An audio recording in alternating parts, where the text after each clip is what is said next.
Hi everyone, and thanks for being with me. I'm going to talk today about something that's deep and personal to me. And I need to say that much of the work I do on YouTube is kind of like an experiment. I don't know from one video to the next which one's going to be appealing. I don't know who's going to be watching it. I don't know for what reasons they watch.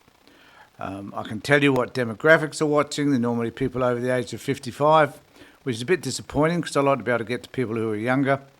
But I don't often know, apart from some of the comments that are given, which are quite positive, and some of the quite negative comments as well, that there's a mixture of reasons as to why people watch my videos. So every now and again, I think it's really important to give some insight as to who I am and what informs me and why I do what I do and why I've done what I've done and what my history is. So today I'm going to talk about hate, an emotion which is probably one of the extreme outlying emotions that there is. Certainly one of the most intense, along with rage and vengeance, I think. So there's been a number of people in my life who I, at some point, would have described as harmful, hurtful, and as a result of some of their behaviours, I certainly have felt hate towards them. There are four people in particular. One of them was a woman by the name of Janet that I worked with for an NGO when I first started my career, who continually berated and bullied me and caused me at some point to have to go to WorkCover and file a workplace bullying claim, which I did, and that catapulted me after 6.5, 7 years into my private practice, which was a good thing for me. I wound up earning 3 times the amount of money I was earning when I was working for them as a result of that, so that was a good thing. But the way I was treated was hateful. She despised me for whatever reason, primarily because she was hopeless. As a manager, she was terrible. And anyway, she probably had her reasons, and every year they'd sort of roll me out in front of HR and accuse me of a whole host of things that didn't happen. And in the end, it got to a point whereby I said enough's enough, and I filed my workplace bullying claim, for which they wound up paying me some money, not as much as they should have, by any means, but it was just about getting rid of them out of my life after a 6-month layoff. So that was number one. The second person that tried to destroy my life was a bloke by the name of Vic. I'm mentioning their first names, try not to tell you where they're from so that they can't be identified. I doubt whether any of these persons, apart from the last person I mentioned, accesses my YouTube channel anyway, so, but who knows. But certainly Vic was a guy who I saw as my best mate. We did a lot of things together. I encouraged him to do social work. He went off and got his social work degree. My wife and I helped him because he had dyslexia, so my wife and I helped him to get through university. And we wound up working for the same organisation at some point as contractors. And he was a guy that, I spent a lot of time with. And at one point, though, in an effort to protect him from some of his extremely bad behaviours, he got dismissed and he threw me under the bus. And that throwing me under the bus caused me to fall out with one of the managers of the organisation to whom I was contracted, by the name of Peter, who decided that he wanted to strip me of my social work accreditation. And so, as a result of all of that, it cost me some $50,000. So there's those three people who attempted to destroy my life, and particularly and all of these people were people that tried to destroy me professionally. There were a whole group of other people within the Department of Child Protection who also attempted to do the same.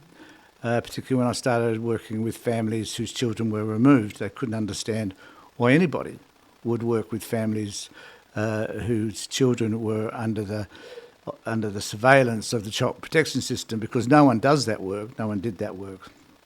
And so at some point along the way, I was also banned from attending meetings, and I was seen as a bit of a pariah because I was working with these vulnerable families. As a result of all of that, I started an organisation which was, well, I started two organisations. One was the Child Protection Party, which was designed to advocate for families and kids in care.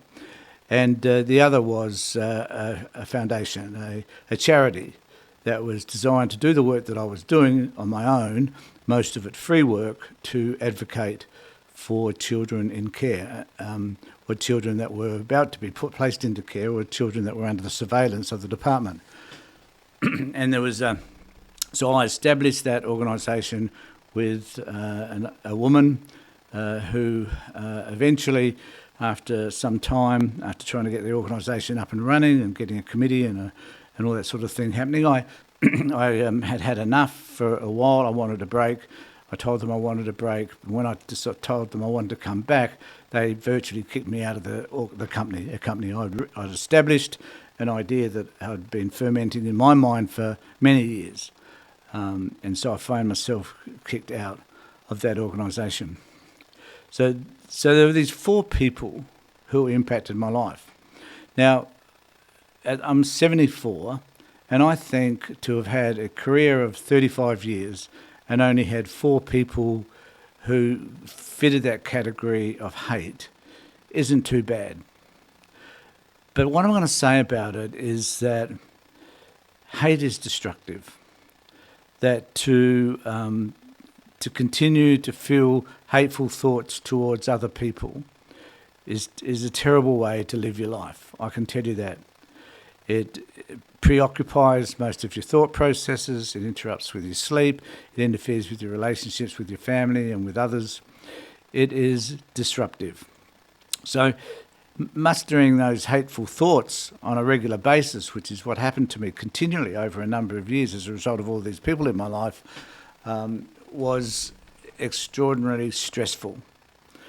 And as a result of that, there were some physical problems I had, back injuries and other things that happened that were a result, I guess, of the way I was thinking and feeling. And often the things that we think and feel will manifest themselves in our physical condition. So hate is a terrible thing to do. The thing that I've come to realise, and this is the point I want to make about all of this, I think, is that people talk a lot about, and in my profession in particular, they talk about forgiveness. Well, I believe forgiveness is overrated. That, in my mind, I will never, ever forgive these people for what they attempted to do to me when I had not harmed them. Not one of these persons have I attacked, have I attempted to harm, had I said anything really negative about, for that matter. Just that for some reason they chose to target me. Now I often wonder, was I an easy target because I was pretty easygoing? Was I an easy target because I was quite proficient at what I did? I was successful at what I did. I'm not here to say whether they were jealous or envious, because I wouldn't know. But there were reasons why they chose to target me. Now, many of us in our lives have people who think the same about us. And I don't know how many people you've had in your life who have chosen to attack you for whatever reason. But the point is also that I can't forget what they did to me. I therefore can't forgive them because I can't forget. But I don't allow that sense of regret or that lack of forgiveness to necessarily govern how my life has turned out. In fact, I find by remembering sometimes what it is that those people have attempted to do to me, I am reminded of the successful things I've had as a result. For example, When I was with that first organisation that I worked with when I left university, and I worked with them for 6.5, 7 years, I learned a lot about workplace bullying. So I wrote a program about workplace bullying because it was just so raw and it was so relevant, and my own experiences told me what needed to be done in order to confront workplace bullying. And I wrote a successful program that I delivered around South Australia for many, many years. I also had a focus on developing myself way beyond where these people thought I could ever go. And so as a result of that development, I pushed myself to become better and better at what I did, better at group work, better at counselling processes. I invented my own therapeutic technique. I invented different ways by which I could address groups. I creatively and invented programs and different ways of talking about anger and how that impacted people. I did things like what I eventually called the reverse role play, which I wrote an article about for the ASW. So I eventually, and I think this is the important thing, is that from each of these experiences we can learn something about ourselves. We can either become buried in the mire of the situation that has presented itself, and we can feel hateful and regretful, or we can choose to do things differently. We can choose to see these things as terrible as they are, and believe me, they were terrible. I can remember sitting in front of in the back porch with my wife after the first instance where they tried to get rid of me from the NGO I was working for, and feeling suicidal. So I've been at my worst, and I can remember other cases where I just cried and wept and just wondered why these things were happening for me. So it isn't like I dismissed them. It's like I didn't notice or observe what was happening for me. I was immersed in it. But the message I want to give to you is that there's always a way through these things if we don't allow them to become overpowering on a continual basis. If we can find a way to work through what's happening for us and have what I believe is the most important system available to all of us, and that is have family and friends who believe in you, who support you, and particularly in my case, my wife, who is an academic, who's just the most fabulous, sensational woman. I get emotional when I think about that, because it's true.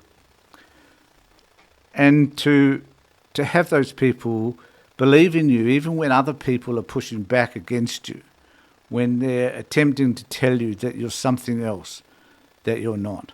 And to resist that negativity that's been projected towards you.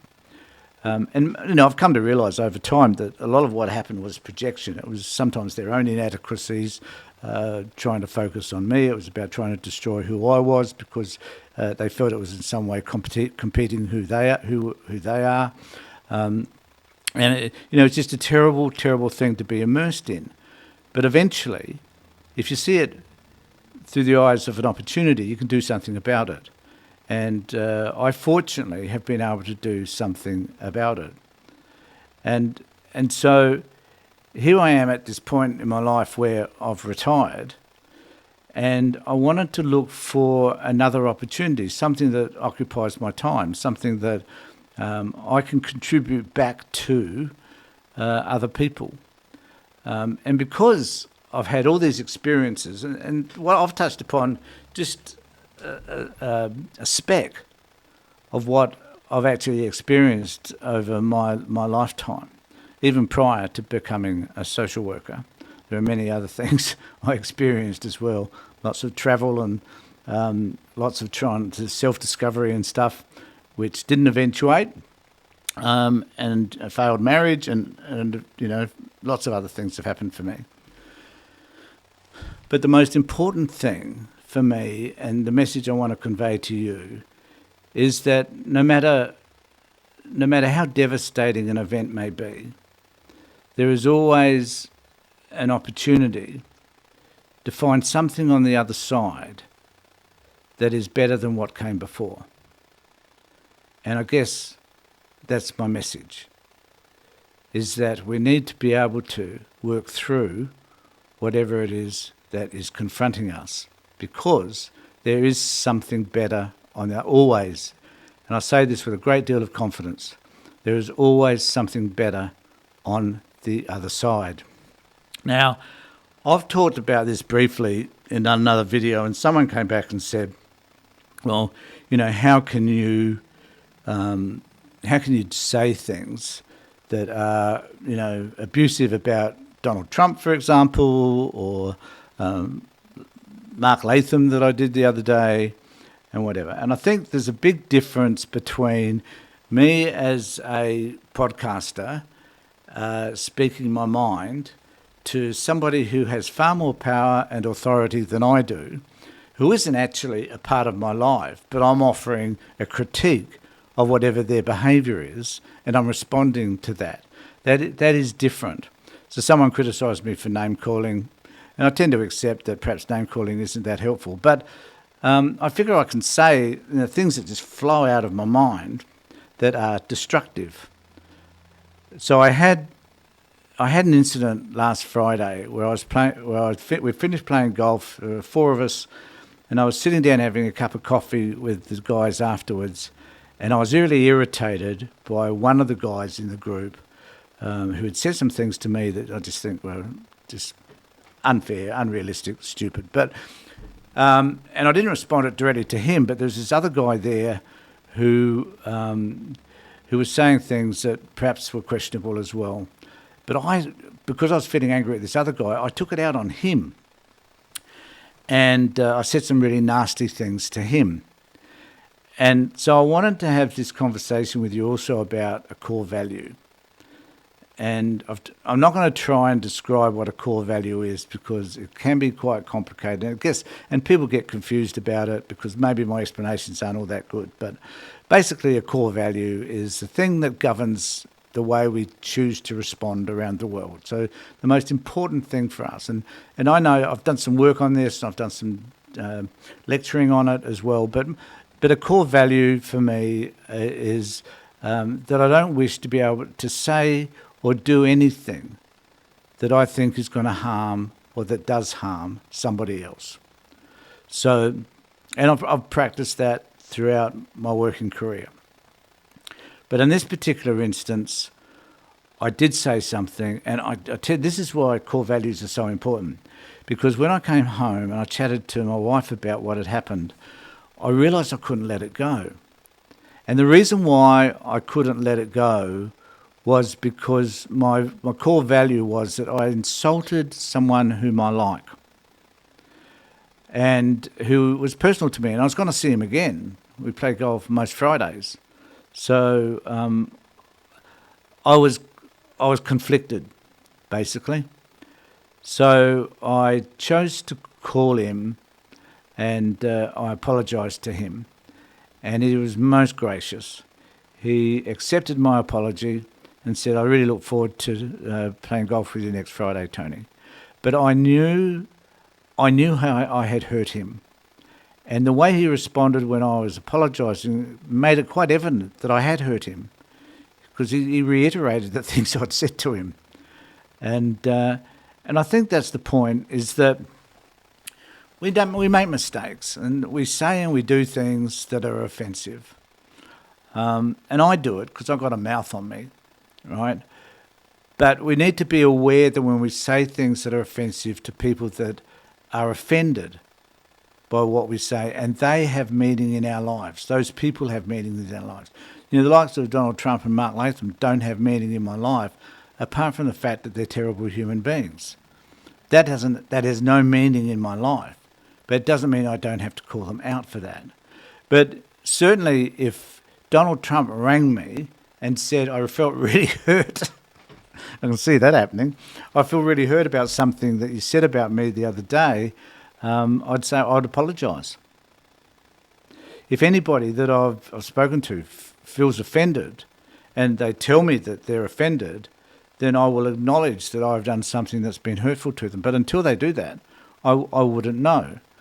It isn't that I go around offending people, I don't. But it is about being empathetic enough to understand that if you do say things that are offensive to people, that you correct it and apologise to them. So I will say whatever I need to say on this YouTube channel, and I will be critical, and I will probably call people names, but those people will never ever call me and tell me that they're offended by what I've said, because I'm not that important in their world, and they don't know me, and I don't really know them either. Just what I see, and particularly in politics, it's about policies, and it's the way people address each other. They're the sorts of things that I talk about, and I think they're justifiable in my world. But back to hate.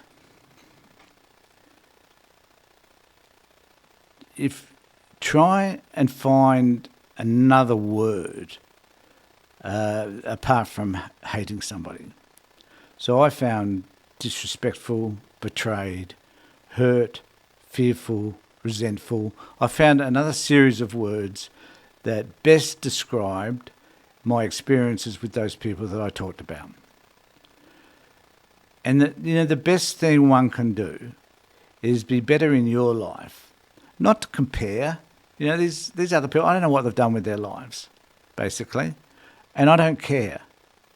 All I know is that I've done what I can do to improve my own and to feel comfortable with anything that I've done to, and it's me being really honest with you again, is that, in my world, I don't have people come to me and tell me that I've done a great job as a counsellor, or that, I know that some of the people that I've just talked about have got community awards for whatever it is that the community believes they've done. I've never ever received an award for anything, and I've never ever looked for it either, or asked someone to nominate me. Never have, because that's not what's important. What is important is that you can walk away feeling satisfied by the work that you've done.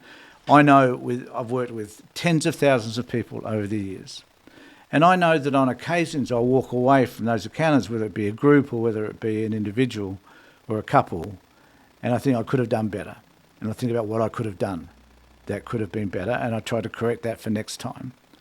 And every time you correct it, you do become better.